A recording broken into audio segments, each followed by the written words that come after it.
If you've got 5 minutes to spare and need a refresher on the Game of Thrones saga, here's a quick breakdown of Season 3. With any luck, you'll know much more than Jon Snow by the time we're done. Just beware of the usual HBO brand of adult-only content. Season 3 opens, autumn is making its way across Westeros, but rather than make critical preparations for the long, deadly winter to come, most of Westeros is too busy taking part in the War of Five Kings. The balance of power has now shifted in the Lannisters' favor thanks to Stannis Baratheon's defeat in the Battle of Blackwater. However, it never pays to count out Stannis. While Stannis disciplines the rebellious Sir Davos, Melisandre sets about activating Plan B.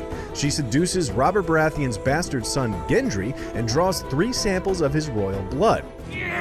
Stannis uses the blood to place a curse on his 3 main rivals, King Joffrey the Disgusting, funky-looking Balon Greyjoy, and handsome AF Robb Stark. Not that Robb needs much help in the bad luck department. The King in the North is losing key territory and valuable allies, especially after alienating House Frey by choosing to marry the lovely nurse Talisa instead of one of Walder Frey's many daughters like he promised. By comparison, things are going just swimmingly for Tywin Lannister as he takes over the King's Hand position and begins consolidating his family's power.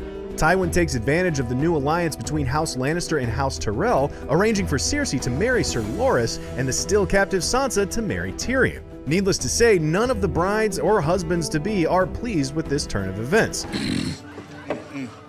But even as Tywin schemes and plots, Lady Olenna Tyrell makes it clear she has her own plans for protecting her family. Meanwhile, Jaime Lannister is having, all in all, a pretty terrible Season 3.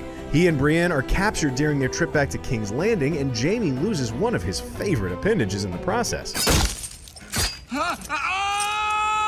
But all this suffering makes it clear that even this king-killing, sister-smooching villain has a heart of gold, opening up to Brienne in that nice steamy bath all us shippers were just dying over. In the end, Brienne is able to complete her mission to escort Jaime home. The only one having a worse Season 3 than Jaime is total jerk Theon Greyjoy. Waking up in a dungeon, tied to a torture rack, things get bad, then worse, then truly unfortunate for the Iron Islander.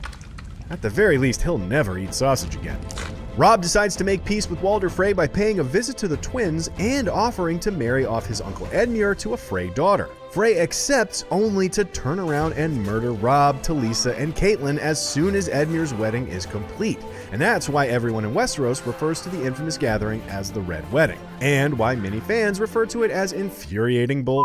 Arya continues her long, winding journey back home and crosses paths with the Brotherhood without banners and their leader, the unkillable Sir Beric Dondarrion. Arya then teams up with the Hound, Sandor Clegane, and makes her way to the twins. Unfortunately, they arrive just as her headless brother is being paraded about by the Freys and their new Lannister allies. Bad timing, Arya.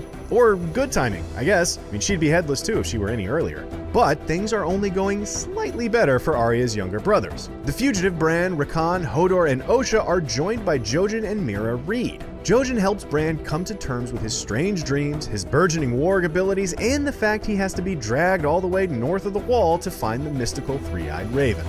Also north of the Wall, the survivors of the White Walker attack on the Fist of the First Men make their way back to the less than hospitable Craster's house.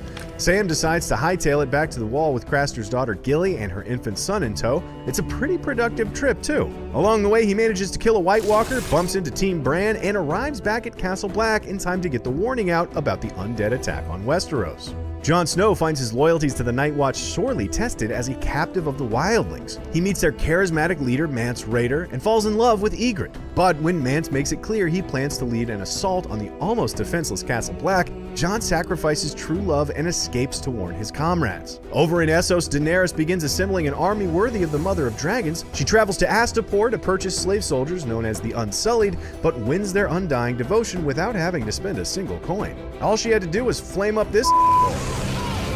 Whoa, man, did he deserve that. Dany then wins the favor of a mercenary group called the Second Sons and their self-serving leader, the handsome but deadly Daario Naharis. With her ranks swelling, Dany sets about liberating the slaves of Yunkai and spreading her reputation across the world. For more Game of Thrones, check out Season 2 in 5 minutes and Cinefix's 3 brilliant moments from the Battle of the Bastards. And as always, be sure to subscribe wherever you like to watch IGN.